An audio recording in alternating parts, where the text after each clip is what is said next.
Hello everybody. So, what are the 3 things I wish I knew when I started writing music? These are 3 quite big things because they were things which for a long time drew me down the wrong path, and I wasted a lot of time before I found out that they were true. So what I'm going to do with you today is I'll share these 3 things in the hope that you won't waste 20 years going down the wrong path, and you actually see the light and have a moment of epiphany and, bit of wisdom to help you improve in your career and to be able to write better music. Just before I get into that, very briefly, if you like this kind of thing, subscribe to the channel. If you like learning about music and all the rest of it, then check out ThinkSpace Education. All the links are underneath this. So, what is the first thing? The first thing, sort of obvious and sort of not. Do the fundamental things extremely well, and you will make more progress than if you try and do complicated things. Complexity does not mean better. So a lot of people, how do I come to this? Okay, so I run a course called How to Write Music, and it looks at these fundamentals in some detail. And a lot of people go, I learned how to write a melody when I was in high school. I think I know how to do that. Look, with the greatest of respect, if you did it as well as it could possibly be done, you'd be Ed Sheeran. What? You are Ed Sheeran? Ed, lovely to see you. Welcome to the channel. No, but this is the point. I mean, it's like saying, I learned to play tennis when I was 15. I can do that. No, but you're not Roger Federer. Roger Federer can do it almost perfectly, and that's why he's as good as it is. It's not like he plays some massively complicated game, complex game. What he does accurate. He probably does, but nonetheless, you get the point. That when it comes to writing music, if you listen to something like, sorry Ed, if I just borrow your tune, Shape of You, which is streamed, 2.5 billion times. It's the most streamed song on the planet. It's not complicated. It's just every element of it, melodically, structurally, production-wise, is as close to perfect as it gets. And so it's done extremely well. That is what you need to focus on, rather than, I'm not going to get anywhere unless I understand all these neo-soul chords and I can do a flat 9 sharp 11 in my sleep and all that kind of thing.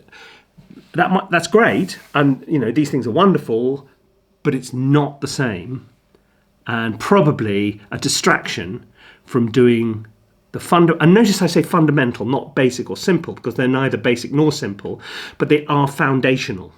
They're the things out of which your music grows. Can you teach this kind of stuff? I'll come to that question right at the end of this film, and the answer might surprise you. Okay, point number 2. Don't write music in the style of the music you first fell in love with.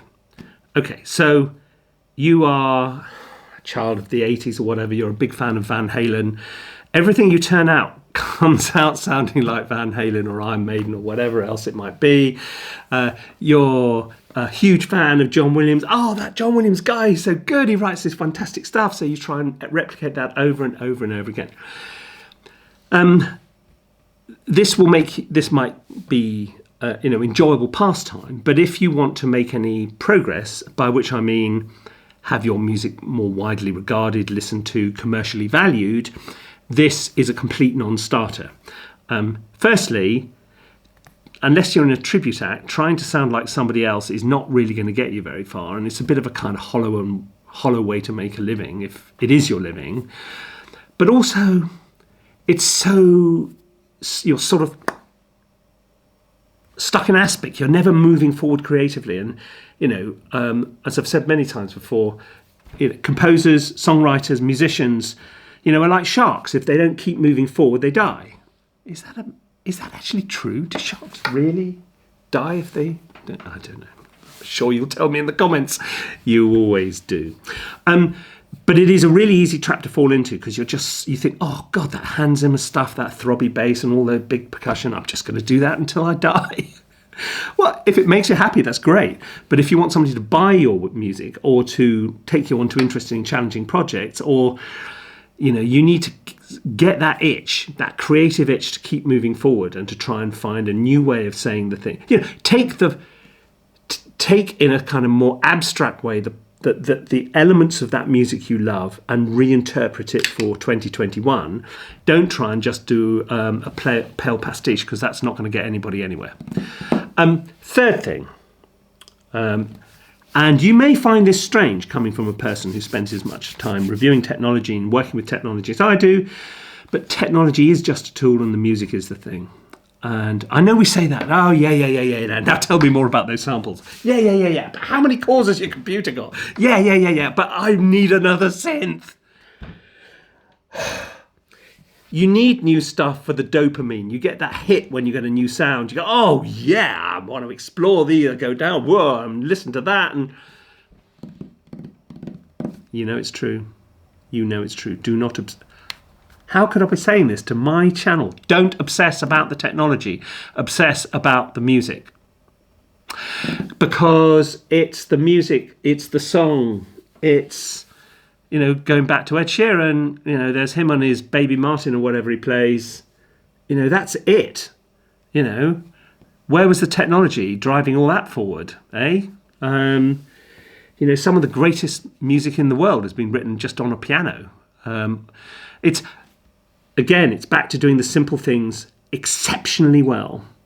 I don't mean just better than you did it last week. I mean as well as it possibly can be done.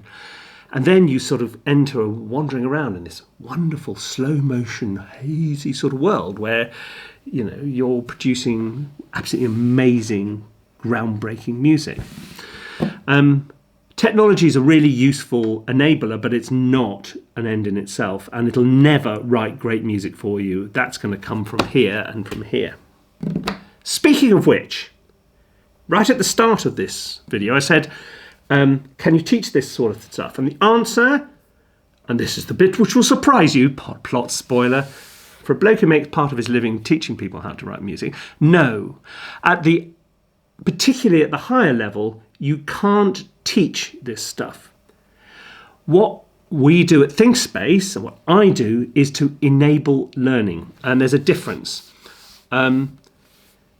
So you take people and you challenge them, you give them really insightful, focused feedback and mentoring from people who really know what they're doing and understand where they're trying to go. You give them the right guidance. You give them support and encouragement. Every master's student almost walks through the door with imposter syndrome, and we have to convince them, actually, no, you really are rather good. And you need that balance between confidence and overconfidence, and humility, and all the rest of it. So what we do, and I think what a teacher of creative skills at a higher level needs to do, is to enable the student to learn, and the student learns, we don't teach. Teach implies taking a sort of USB stick, sticking it in their little thing, uploading new knowledge, and pong! I know how to speak Kazakhstani suddenly. It's a kind of passive thing which just gets done to you. And any creative skill is simply not like that. Because it has, the creativity and all the kind of little synergies and the kind of connections you make between one idea and another, which suddenly turns out to be something new, comes from inside you. And so all we do is to enable that to happen. The challenging thing is important because that comes back to point 2, don't write music in the style of music you first fell in love with. And with songwriting, with composition for film and television, for games, sound design, all those kind of things, people need to be challenged to move out of their proverbial comfort zone and to get used to this process of reinvention, which is fundamental to anybody who's going to go out there and make a living as a creative person. And this whole idea of enabling learning and helping students to acquire this higher level recognition of their own strengths and weaknesses is fundamental to our new songwriting and music production course, which starts in January. Applications open now. So if this is, if you're stuck in a rut and you think there's more to you than has so far met the eye, check out songwriting and music production, because it just might.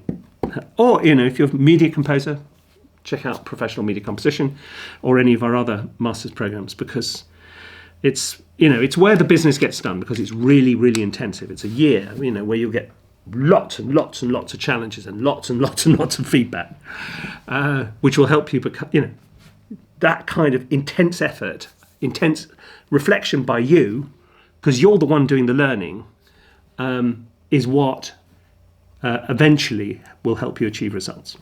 Anyway, look, it's a short one this week.